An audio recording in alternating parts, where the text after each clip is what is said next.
Good morning, everyone. Very excited to have you all here today. This is the first session of our tools track for the Worldwide Developers Conference.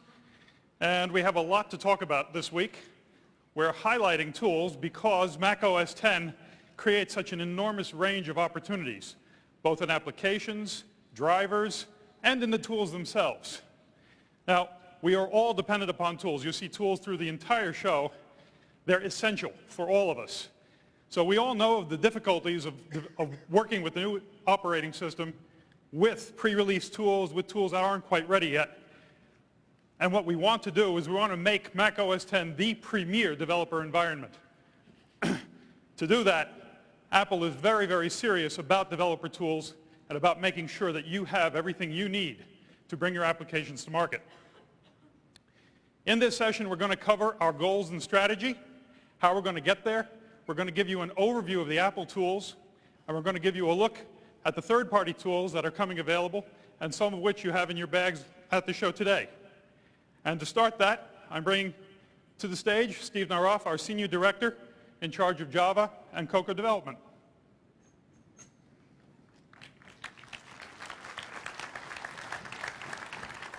Thank you, Godfrey.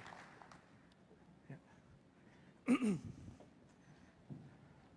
Okay, so I'm just going to take 5 minutes and try and tell you what we're up to. So one thing that's really important for everyone to hear, sometimes I get emails, voicemails, or just talk to folks in the audience who really sometimes want to understand whether Steve Jobs and Avi Tevanian and other executives at Apple are really committed to tools. And the answer is yes. And it's not just because it's the right thing to do for you guys, even though that is the prime motivator. It's also because it's just in their blood, okay? It's in my blood, it's in their blood.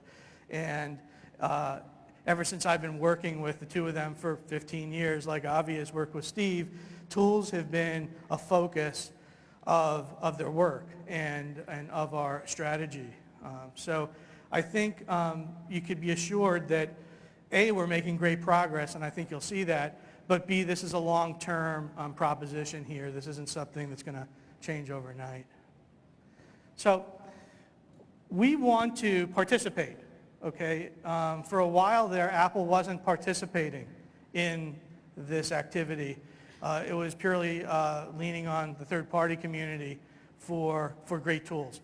The good news is, even though we're participating, even though we're investing, even though I think we're doing great work, we are also embracing our third parties. We work closely with MetroWorks. We work closely with Borland. We work closely with a lot of the companies you're going to hear about today.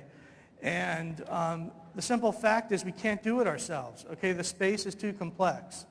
And the types of problems you guys are solving are too broad for Apple to have or to be the sole purveyor of tools. So it's pretty clear that that's our strategy, okay?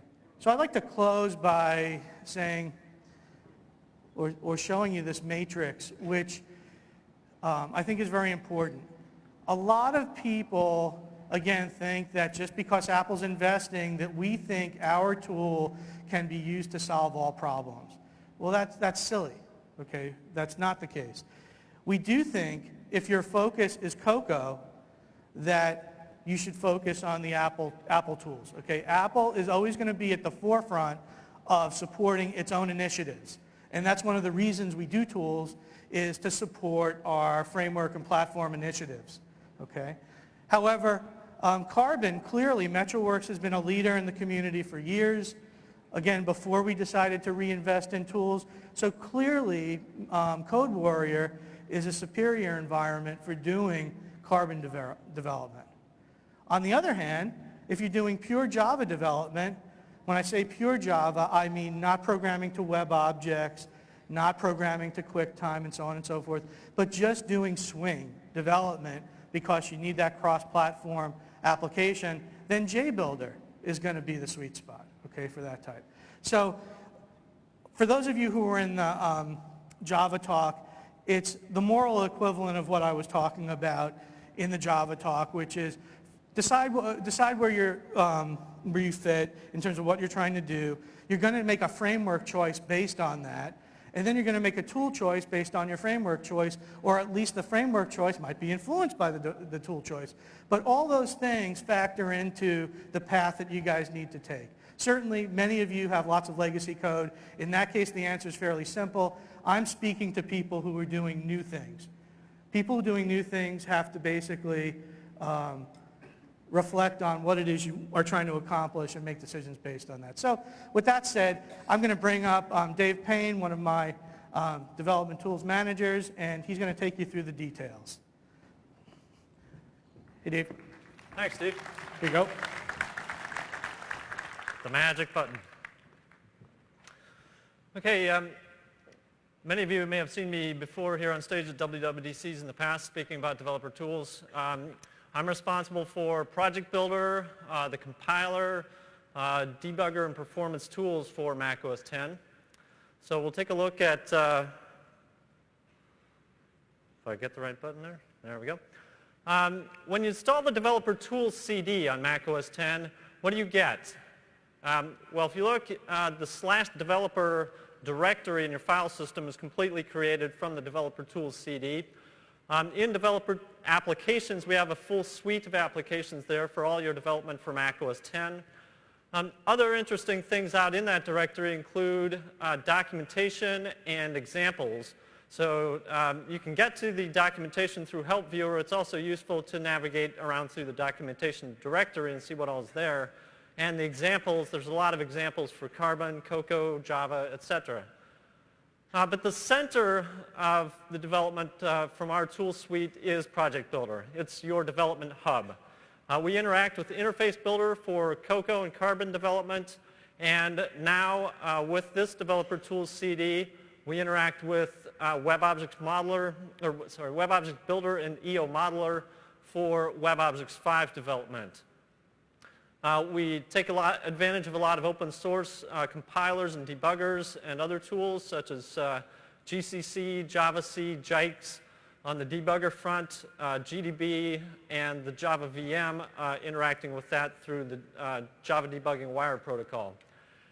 And then as you've seen yesterday, we have a full suite of performance tools as well, and I'll talk about some of those. So what we're going to do here is go through this. We've got a lot of other sessions that cover these tools in more detail. So again, Project Builder is Apple's integrated development environment. It's where we're concentrating all of our primary resources here. It's got all the features you would expect in a modern IDE, so very flexible project layout and editing, a variety of navigation mechanisms from very simple mechanisms for switching between files, bookmarks to jump to places very quickly in your code, indexing mechanisms, symbol pop-ups, etc. We now have integration with the CVS source code management system, so you can directly interact with that. Very powerful build system that hides a lot of the complexities of the build if you're not interested in seeing that, so you don't have to edit any make files, etc. But we do have mechanisms in place where if you need to do very powerful things by taking advantage of the full Unix development environment underneath us, you can put in shell script build phases, or you can have targets that build with make or with other tools if you'd like, but again, that's not a requirement. And then we have full source level debugging for all the C-based languages as well as for Java. So with Project Builder, you can do all the development that you need to do for Mac OS X. So again, there's a whole variety of languages, the primary languages that we support on the system: C, C++, Objective-C, Java. With these, you can develop for all of our frameworks: Cocoa, Carbon, Java 2, as Steve showed you in your previous session. We've got a great Java environment. And now WebObjects 5, a full Java environment for WebObjects that Project Builder with the new Developer Tools CD provides support for that. You can also do Unix development. You could write tools or server daemon processes that you might want to interact with from graphical applications. And then IO kit kernel extensions and device drivers as well. There was a question yesterday about Objective-C++ development. So we are going to be resurrecting Objective-C++ for the purpose of allowing Cocoa applications to use existing C++ libraries. I'm not going to go into that in detail in this session. If you want to hear more about that, go to the compiler technology session on Thursday morning. But through all this technology, you can build the full array of things that you'll need to do for Mac OS X. Sometimes people ask us, so is Project Builder real enough that I can use it for big projects? So we use it for all of what we do for Mac OS X. There's over 250 projects that go into Mac OS X at Apple that are using Project Builder today. There's a lot of facilities in there to really help with team development. So of course, every user has their own preferences for the application. But in addition, for each project, each user has their own settings for that. So their own active build styles, their own active target, their own bookmarks, their own breakpoints. And all of this is integrated with the CVS source code management system, so you can really work effectively as a team. Unix has been known for a long time as a great development environment in terms of the sheer power underneath it, but it's been very complex. So again, Project Builder makes things simple for you, but there's a lot of power that you can tap. The GCC compiler, we compile all of our code for Mac OS X with this compiler. So I've talked about that we leverage a lot of open source tools. We are working to actively give back to the community. We've started giving GCC patches back to the Free Software Foundation. We've signed the copyright assignment agreement with GDB as well so that we can do that with GDB changes. So for example, giving Objective-C support back in both cases. Project Builder uses the jam build tool, but if you need to know about that, then we're doing something wrong. CVS version control, the file merge utility uses diff, so we take advantage of a lot of this power. So from the very beginning, Project Builder has been designed especially to develop for Mac OS X. And in order to understand Mac OS X development well, and in order to understand Project Builder well, you really need to study and memorize and learn the system overview manual. Now you'll find this in HTML and I believe even PDF on the system. You can order hard copy like this from FatBrain. There's a lot of concepts that you'll hear about throughout the week that are documented in very good detail in this manual. I'd highly recommend that you get a hold of that and really study it in depth. So for example, Project Builder builds properly formed bundles. This is all your application packages themselves, plugins, frameworks. Inside bundles, you can put multiple localizations of an application. So English, Japanese, German, French. In fact, in the new developer CD, we've got Project Builder localized into Japanese. But you've got to build bundles in order to support this. Project Builder, you can localize files directly from there. If you're using Carbon and Carbon resource files, Apple strongly recommends that you now use flat data files to store the resource manager resources in so that you can store this in a file system agnostic way for file systems like UFS or NFS that don't support resource forks. Again, this is the default way that Project Builder builds on Mac OS X. We generate Mach-O binaries, which is the primary format for binaries on Mac OS X. This provides you direct access to all the system APIs that we've got throughout the system. And that also enables full use of all of Apple's Mac OS X tools. Frameworks. You'll hear a lot throughout the week about frameworks. It's a very fundamental concept in Mac OS X. These are Mac OS X's shared libraries. So for example, Project Builder itself, the application is a very small application that links with a couple of large private frameworks and a couple of smaller frameworks. We've really factored the application out in that manner.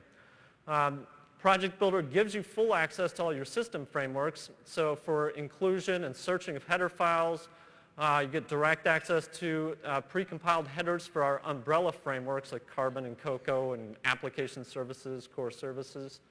As well as if you do finds across API documentation, you see book icons that let you go directly to the API for that.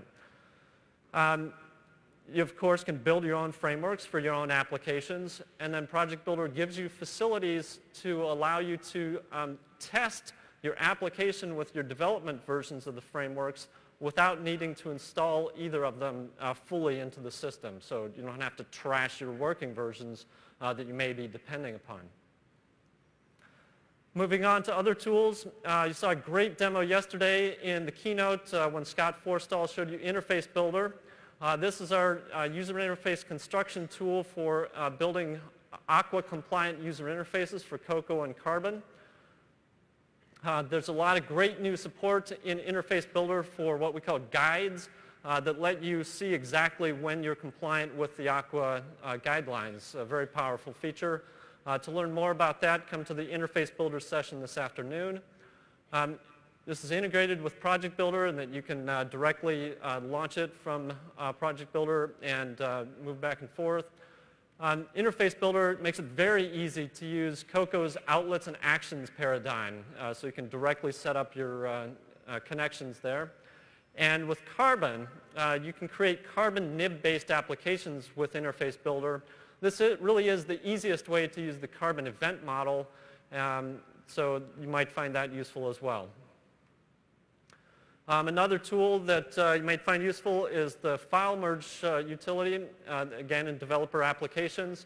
This lets you compare files or full directory hierarchies of text files, so for example different versions of source code, and also Interface Builder nib files. It runs it through nib tool and gets an ASCII representation, so you can see what's changed in your user interface.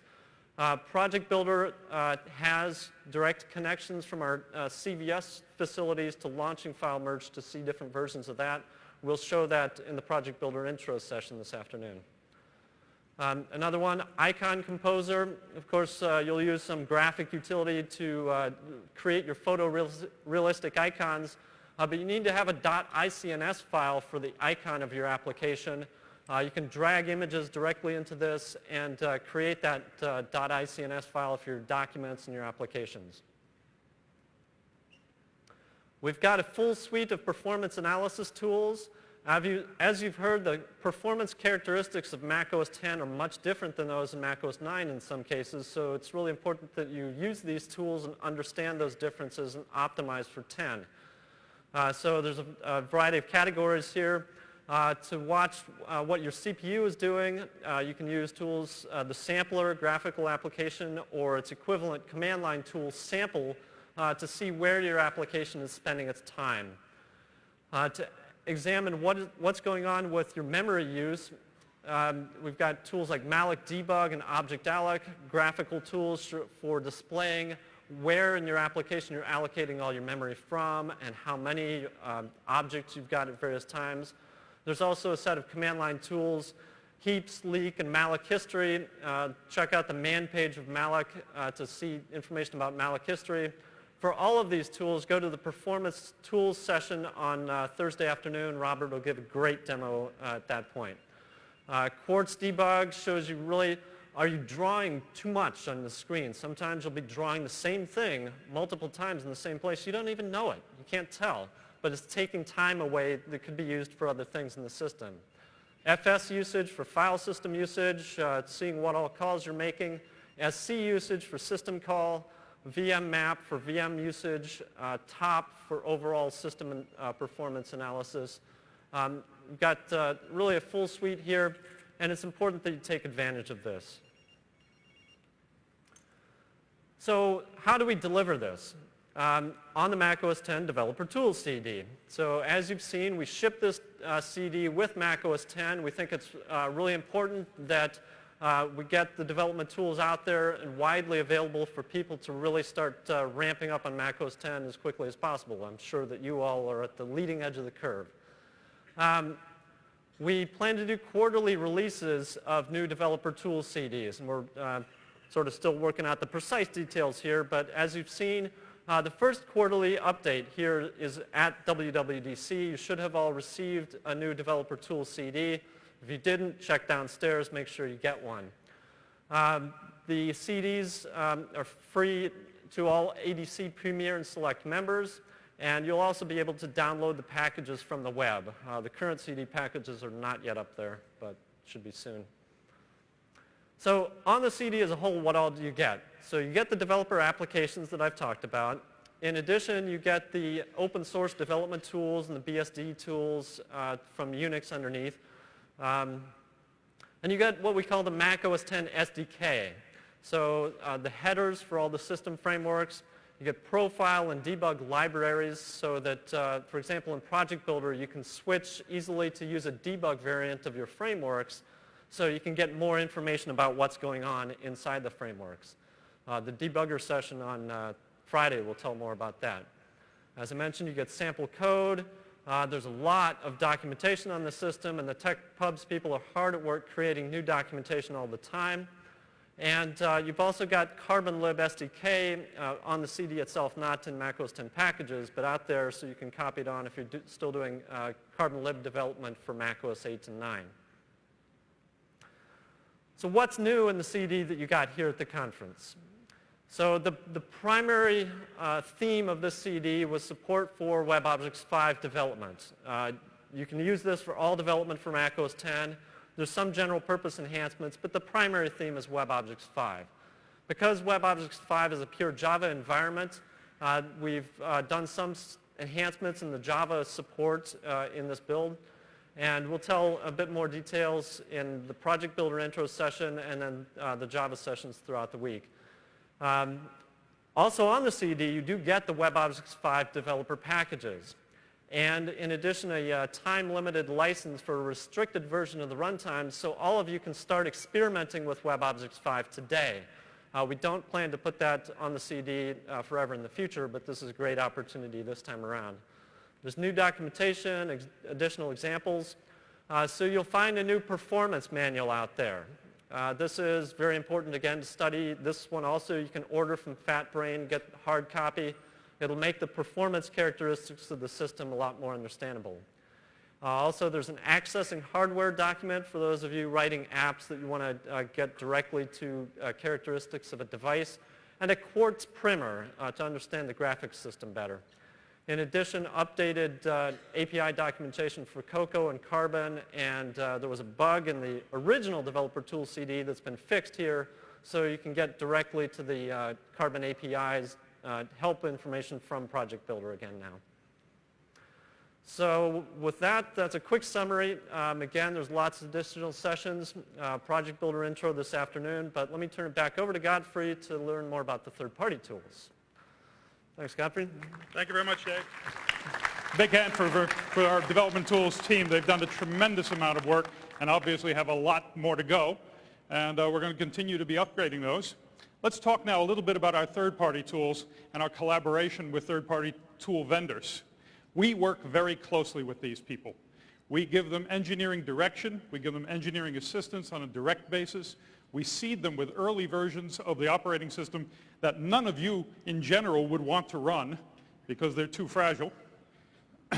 We also help them with business coordination so that our tool strategy internally coordinates well with their tools, and that they have the right things on target when we go to market with our pieces. Just thought I'd walk through and review some of the tools that are currently available for Mac OS X development, many of whom you're well familiar with already. Absoft is doing their Pro Fortran product. They've got a Mac OS 9 version. They've got a Mac OS X version in beta.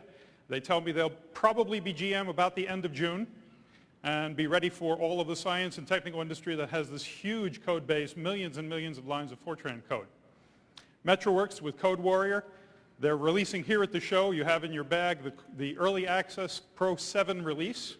And they have lots and lots of enhancements. I actually have the folks from Metroworks here to talk about their release and give us all an update on their products. Real Software with Real Basic to answer the basic challenge.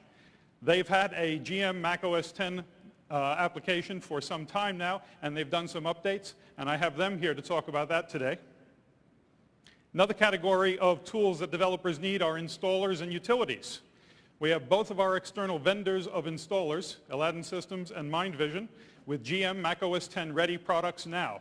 So once you've finished your development, you can wrap it, you can package it, and you can deliver it to your customers.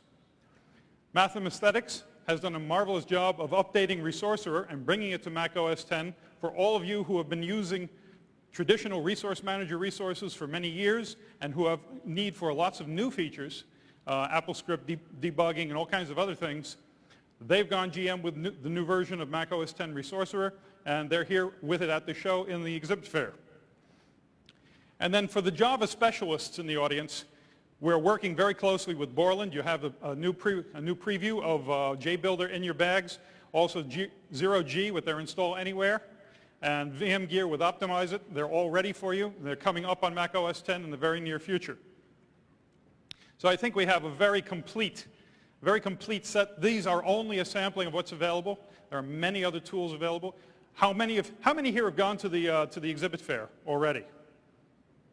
About 3/4 of the audience has their hands up. I'd like everybody to go visit them. We're running it all the way through Wednesday this year.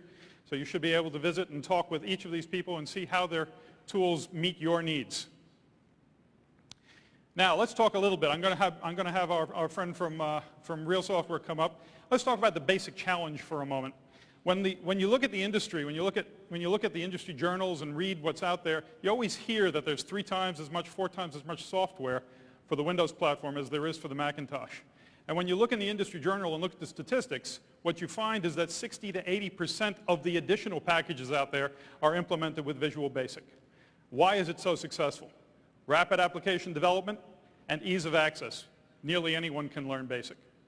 Well, we've had a big hole in this area for a long time, and now I think we have a real contender to fill it with a Mac OS X solution. Let me introduce Lauren Rivers, the product manager from Real Software. Thank you. Thank you, Godfrey. Thanks for having me. And, oh, excellent. There we go. So Mac OS X is the present.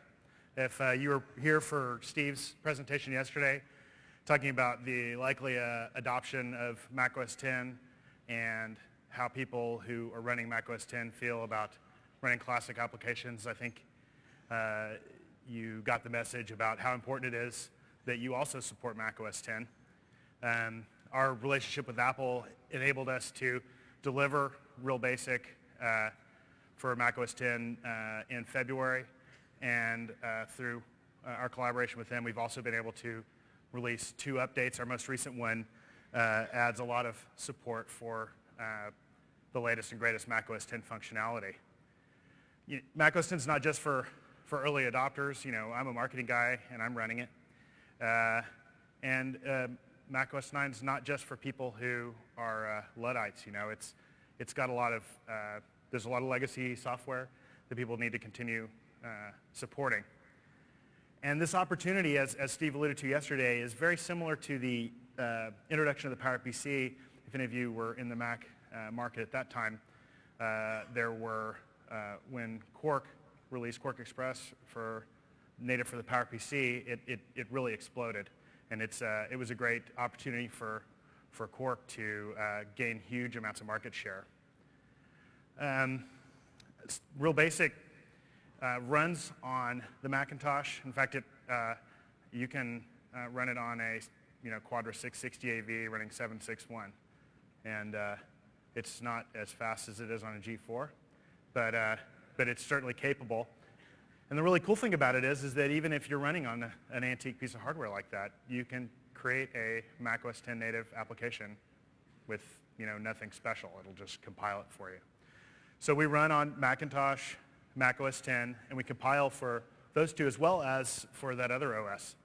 And it's a great opportunity for you to possibly expand your market if you're able to, without changes, generate a Windows executable as well. So create on the Mac, deliver on 3 other platforms. And Real Basic is compiled. It's not basic like 10 go-to. It's a modern version of BASIC that uses the familiar object.property kind of syntax. It's professional strength. There's plenty of commercial developers using Real Basic. It's completely object-oriented from the ground up, designed that way, and very rigorously so. At the same time, sure, it's basic, but you have direct access to all of the power of the underlying OS, direct access to Mac Toolbox calls, PowerPC shared libraries, as well as the Win32 API through declares. It supports SQL, and you can connect to almost any database you might name. We provide plugins, and it uses a single API to access all of them. So you can do your development running against Real Basic's native relational database, and then deploy on Oracle, for example, or OpenBase, or FrontBase, or any of the other ones that we support. Plus, we have direct support for Apple events. You can drag a compiled Apple script right into your project and access it QuickTime, and plenty of other great Apple technologies. Why would you use Real Basic? Well, Michael Connolly and his team at Microsoft use Real Basic extensively for prototyping. Every new feature that they add to the new version of Office and Explorer 5 was all prototyped in Real Basic. Thank you, Michael. Another example would be MYOB Account Edge, made in Real Basic, but the engine was written in C. And this tool allows MYOB adopters to convert their crufty old QuickBooks documents over to MYOB, someone who's supporting the Mac OS. The Real Basic also provides a rich plug-in SDK. So say there's something that Real Basic doesn't provide you that you need, you can write it in C. You can write it in a cross-platform fashion and access it very easily from within Real Basic without having to write a bunch of special code inside of Real Basic. Real Basic is a rapid application development environment. It's very similar to Interface Builder in many ways, except I can use it. I'm a marketing guy again. I have a degree in geography with a minor in philosophy, and I can use Real Basic. And I'm not stupid or anything, but I'm certainly not a computer programmer, or at least I wasn't until I started working at real software. And the really cool thing about it is that it's an iterative process. What you see is what you get. You put some stuff in your window, you test it to see if you like it, you add a little more functionality, and next thing you know, it's 4 in the morning, and you got bags under your eyes the next day because you're having so much fun.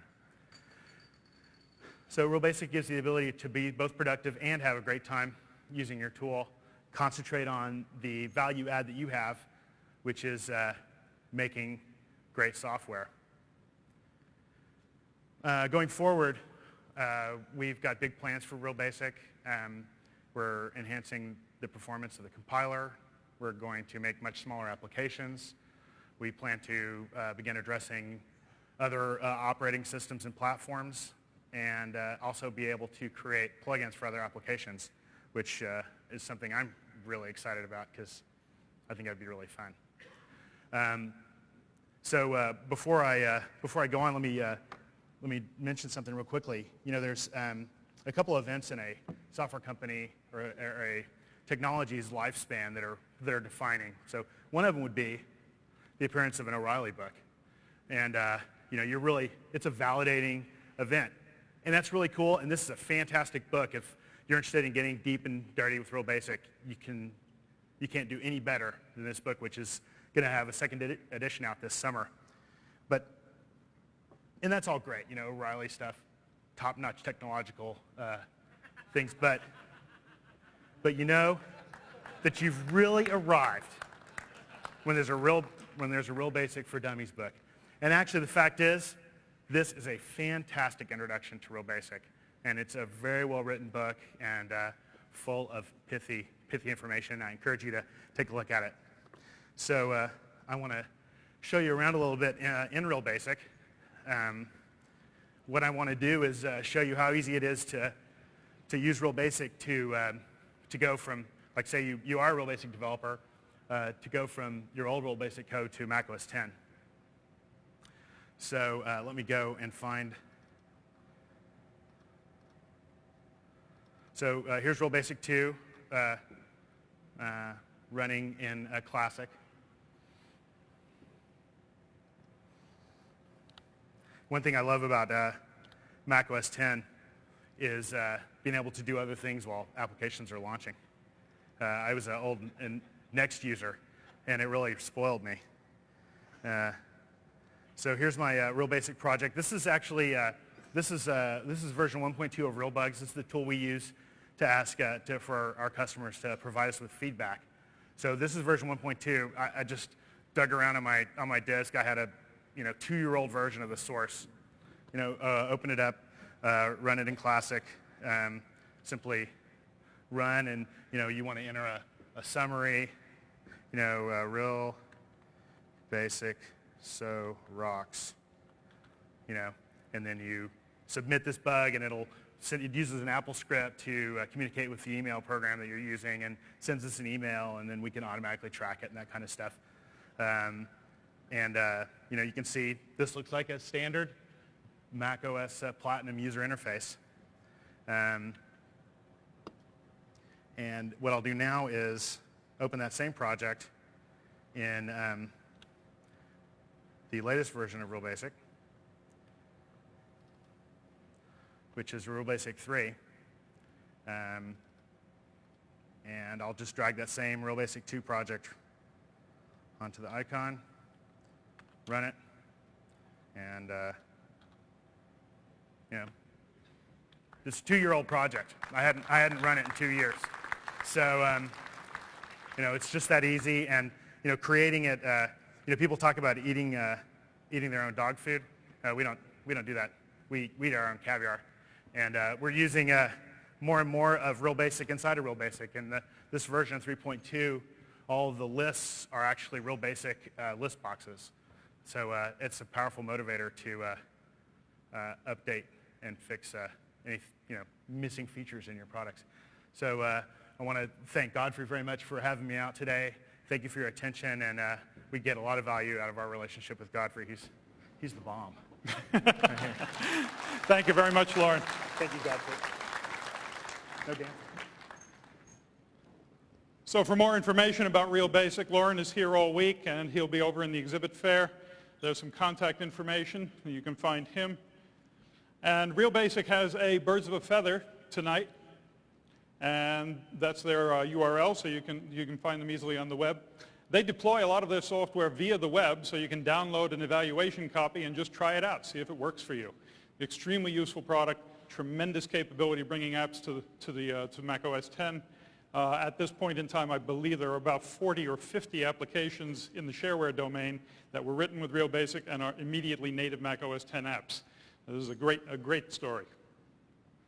Now, I'm sure all of you are waiting for this. I think it goes without saying that 95% of the Mac OS 9 commercial apps on the market are made with CodeWarrior. So I felt it important to bring them to talk with us today. They're our leading third-party supplier of development tools, and we are working very hard to get together on Mac OS X with them. And to talk about that, I'm bringing Mac Henderson, the technical lead for CodeWarrior, to talk to you. Thanks, Godfrey. Keep your orientation. Okay, so I'm here to talk to you today about a number of things. First off, I just want to say that we've been on Mac OS X a long time. We've been doing this. I've been in charge of getting everything on Mac OS X running and targeting Mac OS X for almost 2 years now. So Mac OS X with the release of public beta and maybe with the release of final, if you haven't moved your apps yet, is new territory for you, but we've absolutely been there from the very beginning, and it's been a lot of great fun for us all. So in your show bag, speaking of that, is your CodeWarrior 7 Pro Early Access CD that has our latest stuff for Mac OS X. So if you haven't gotten that CD out and tried to use it yet, you should. I'm going to cover everything in depth, but it's an across-the-board improvement for every aspect of the CodeWarrior tools running on Mac OS X.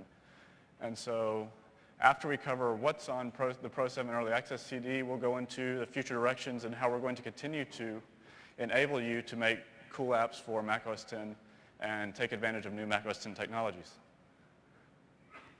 So first thing, and most important to everyone who's developing on Mac OS X, is debugging, which was probably the weakest part of the CodeWarrior Pro 6 Mac OS X experience. So to talk about debugging, I've got Ken Ryle, our Director of Debugging Technology. He's going to cover in depth what's new with the CodeWarrior Pro 7 early access stuff in regards to macOS 10 debugging. All right. Thanks, Matt. So for the past couple of years, MetroWorks has come to WWDC and shown you CodeWarrior debugging applications on macOS 10. But of course, the operating system has evolved since we shipped the Pro 6 tools last fall. So as Matt said in your bag, everyone's got one of these CDs, and we wanted to update the tools we shipped last fall so that they work a lot better with the with the final release of macOS 10, now that the OS is out the door and in your hands. Since most of our developers are working with Carbon PEF apps, initially we focused on improving debugging performance for CFM Carbon applications. So the tools on this CD are faster, they're more reliable, and work better than the ones that we shipped with the Pro 6 tools. In particular, we worked on improving debugging of shared libraries. We worked with a lot of our larger customers that have big applications, lots of shared libraries, big plug-in architectures, and so we worked with them to improve the whole shared library debugging experience to try and get better performance and try and approach our real goal, which is to give you the same kind of debugging experience on 10 that you've had on 9 with our tools for years. We also cleaned up some things about the tools. They no longer require some of the helper apps that we've had before, like DebugNub or MetroNubX that you may have seen in some of our tools releases before. So we streamlined that process. We've also been working with Apple to improve performance. Earlier, Dave Payne talked about leveraging open source for tools on macOS 10. And the CodeWarrior debugger on 10 uses GDB as the low-level debug service. So we've been working closely with Dave and his team to improve GDB for our customers as well, and consequently just improve the debugging experience on macOS 10. We've been doing all those things for people developing Carbon PEF applications, but we've also been working on Mach-O debugging. Mach-O has a different symbolics format than Carbon, or rather PEF applications do. They use SIM, which you've seen on the Mac for years, and Mach-O apps use stabs. So on the CD, there's a new plug-in to CodeWarrior that's a stab symbolics reader that will let you debug applications built with GCC and with our own Mach-O tools that are also on the CD.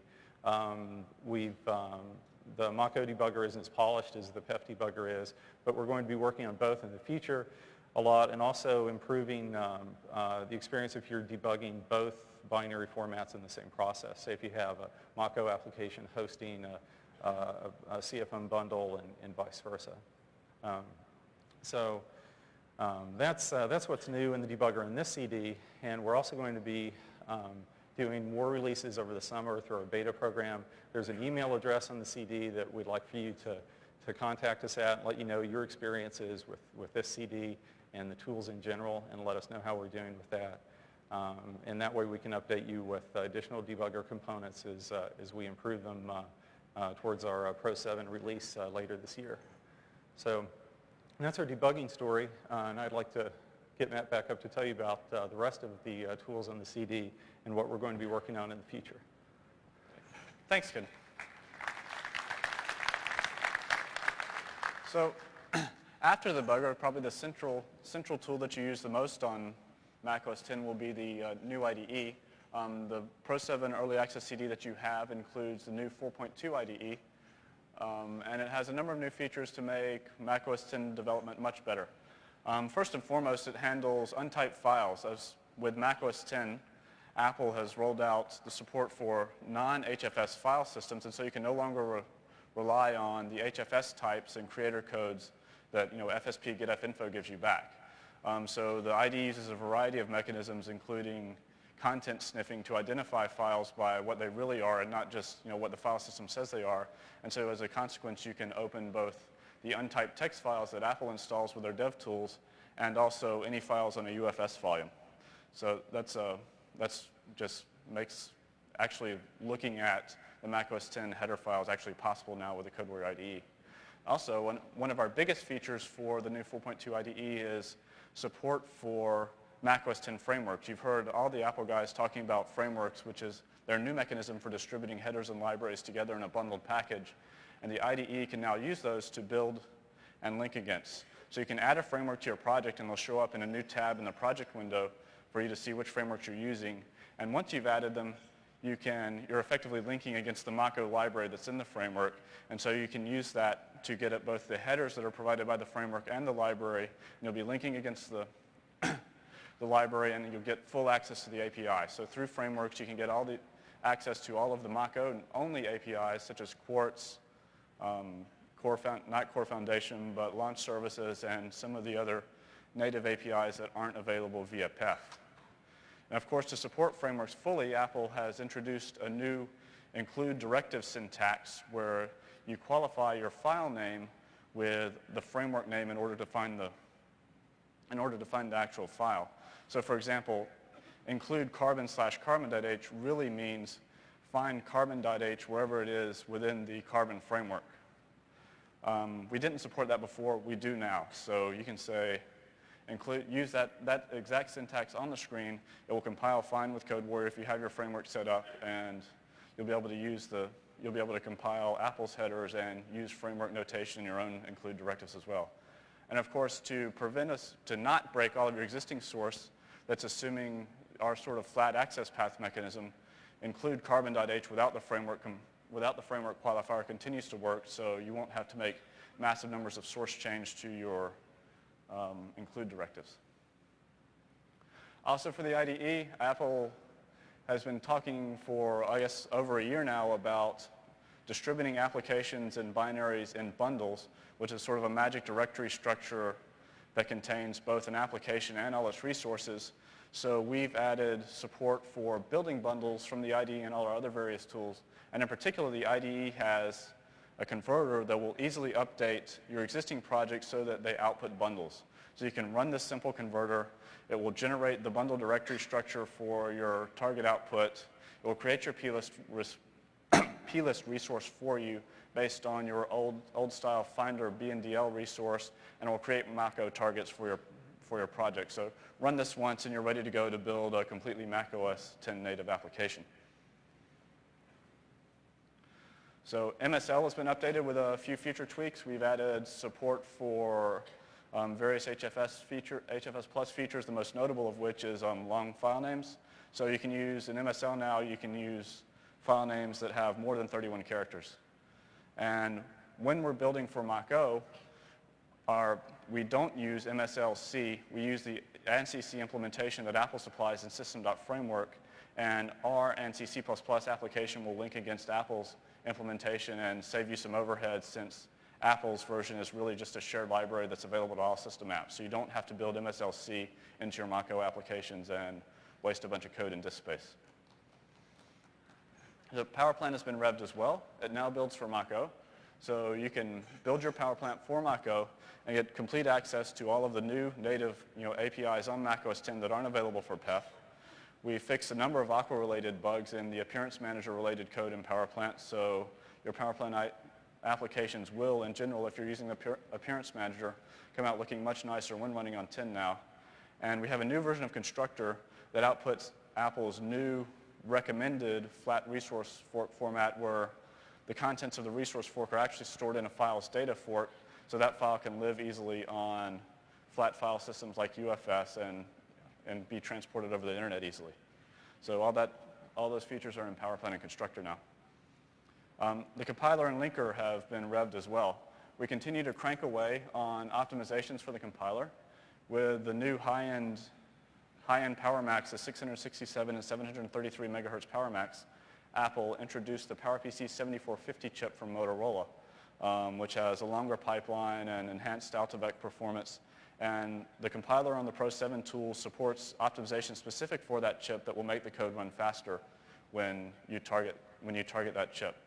The PEF linker has been revved in a manner similar to our other tools that deal with resource forks, or resource files, so it supports flat resource files, and it supports building application bundles easily as well.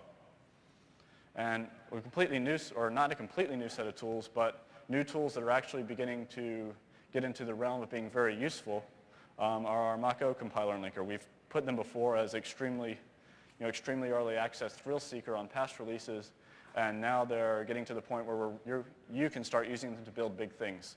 The Mach-O compiler is exactly the same C, C++ front end as our existing PEF compiler. So really, unless you're using new Mach-O API, you want to use new Mach-O APIs, there's no reason you'll have to change your source to switch from PEF to Mach-O using CodeWarrior. Our Mach-O linker, right now we're using an interim linker that we've developed in collaboration with Apple. It's based on Apple's Darwin open source linker. It uses stabs for debugger symbolics like Ken indicated earlier. And it's a bit slower, and stabs is quite a bit bigger and more inconvenient than the sim symbolics are.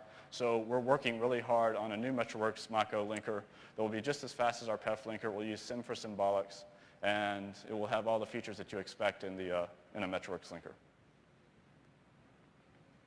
So all of this is on the CD in your bag that you got in the show bag. It's called CodeWarrior for Mac 7 Early Access. It's pre-release software. Don't use it for production development. That being said, there's a lot of big customers doing a lot of good work with it now. And since Pro 7 will ship in fall, if you're getting started on a project or moving a project to Mac OS X, then the 7 Early Access stuff would be great to get as a way to get started on that. Virtually everything in the 7 Early Access stuff works better on Mac OS X than it did in 6. So, like I said, we don't encourage you to ship final versions if they have to ship now. But if you need to do the work to get on Mac OS X and you're looking at shipping in a fall time frame, then you need to start using 7 soon. And of course, we've revved all of the example code for both, so that we have targets for Mach-O, Carbon, and we have a few test cases for Cocoa. Our Cocoa support is not yet finalized, but we're going to be working on it, and we have some preliminary work to show you that Cocoa development can be done with CodeWarrior. So future directions. This is where we're going with CodeWarrior, and we think that it's all solid, fundamental stuff that needs to be done for, to keep you as customers and to keep you targeting Mac OS X. First and foremost, in the compiler and linker, we're going to finish off our Cocoa and Objective-C support. We initially added Objective-C syntax support quite a while ago, back in the days of Yellowbox and Rhapsody. We haven't really gone through a rigorous validation of that support, though, and we're going to fully validate it, qualify it, make sure it's 100% compliant, and it's fully integrated into our compilers. We're also, as I mentioned earlier, working on a new Mach-O linker based on our own linker technology and not the Apple's Darwin open source linker. It will be, like I said, inherit a lot of code from our existing PowerPC linker. It will be very fast. It will dead strip unused code that is not called by your application but is actually included in your project. And it will output sim for debugger symbolics, which are traditionally much smaller and tighter and faster to use than stabs is. Oh, backwards, sorry. So for the IDE, in the immediate future, you'll see, hopefully for Pro 7 final, you'll see long file name support. So you'll no longer have to worry about headers and sources having only 31 characters in the file name. You'll be able to use full 255 character Unicode file names and have the IDE be able to deal with those source and header files easily. We're in the initial planning stages with Apple about integrating CodeWarrior and Interface Builder together to provide support for both Carbon nib-based development and Cocoa Objective-C and Java development. We would like to have something to show for 7 final. We may not, though, but it's very interesting to us and Apple, and we intend to fully explore that avenue of supporting Cocoa. And of course, we're always working on our user interface to make CodeWarrior better, easier, and faster to use, and we're always working on performance, both in our own tools and in CodeGen, so that your software will run faster when it's built with CodeWarrior. The debugger. Our ultimate goal with the debugger is, which has been the most frustrating aspect for people using our Mac OS X tools so far, is to make the debugging experience as smooth and work as well on Mac OS X as it does on 9. That being said, we're not there yet with the 7 early access stuff, but it's gotten a lot better since 6 and some of the beta releases that some of you have probably seen between 6 and the 7 early access stuff. And it's going to get a lot better in the future, and it will be better for 7. And we're going to keep hitting on it until it works like you expect it to work. And even more exciting for the debugger stuff is that Mac OS 10 allows us, because we're using GDB as the underlying low-level debugger node, and by the way, you will never see GDB when using CodeWarrior. You'll be completely isolated from it. So really the fact that we're using GDB is a technical detail that doesn't concern you. We'll be able to do a few cool new things like adding support for viewing opaque data types.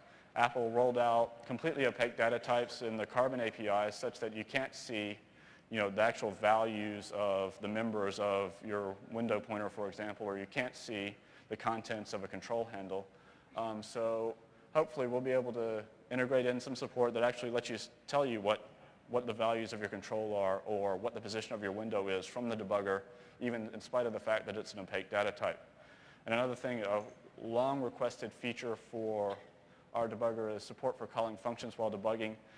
Because on Mac OS 10, because it's Unix and has preemptive multitasking and protected memory, we think we'll be able to get that feature into our debugger and you'll be able to just use function calls and expression evaluations without any difficulty.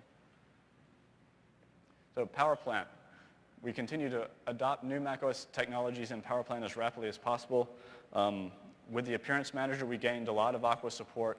With this release of Power Plant that's on the Early Access CD, we've polished up the Aqua support a lot more, so it's a lot cleaner and easier to deal with.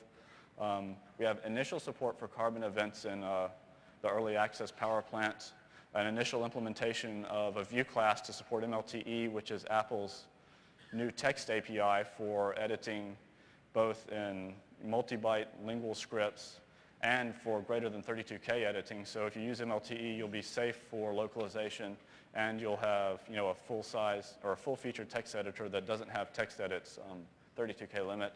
And we also have started investigating a wrapper class in Power Plant for the data browser, which is Apple's new list view API that the Mac OS 10 Finder uses.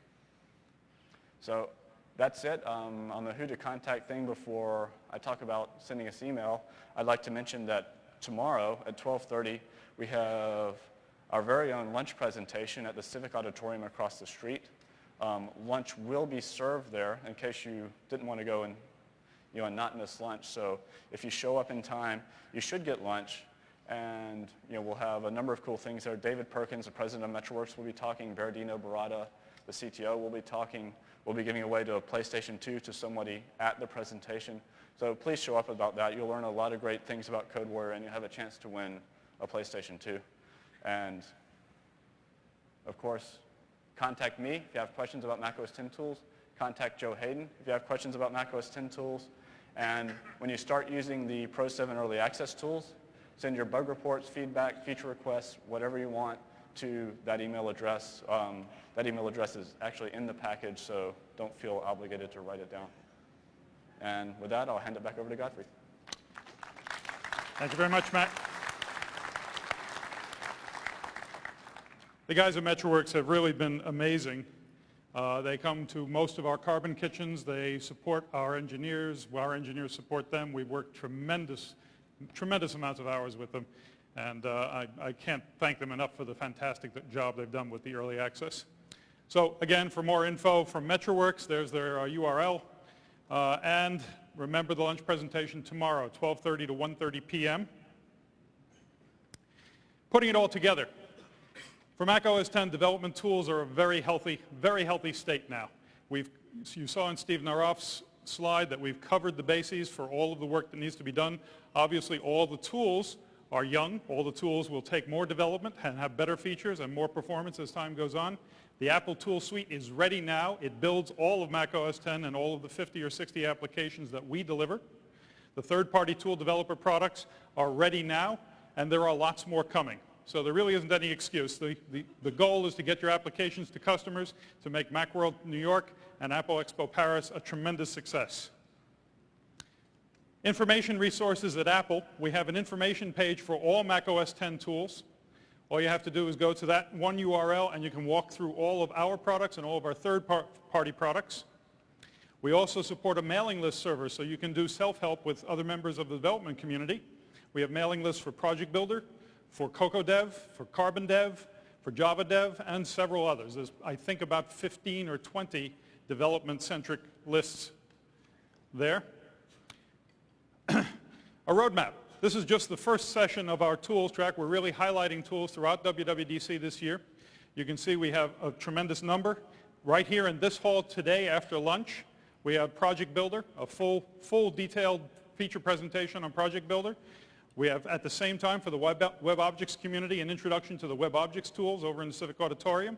We have Interface Builder again here this afternoon, and then continuing through the week. Tomorrow, Project Builder, Java development tools, application packaging and document binding, compiler technologies, very important session, Apple performance tools. We want not only your applications to be there, we want them to perform at their best, and our tools can really help you in that. All the way through Friday, and we cap the week with a developer feedback forum on Friday afternoon. And with that, we've got about 10 minutes left. You can contact me if you're a vendor or if you're just a developer and you need to know something about tools. This is my contact information. If you want to give feedback to the Apple Tool Developer Tool Group, excuse me, there's a mass mailing address for us to receive your input.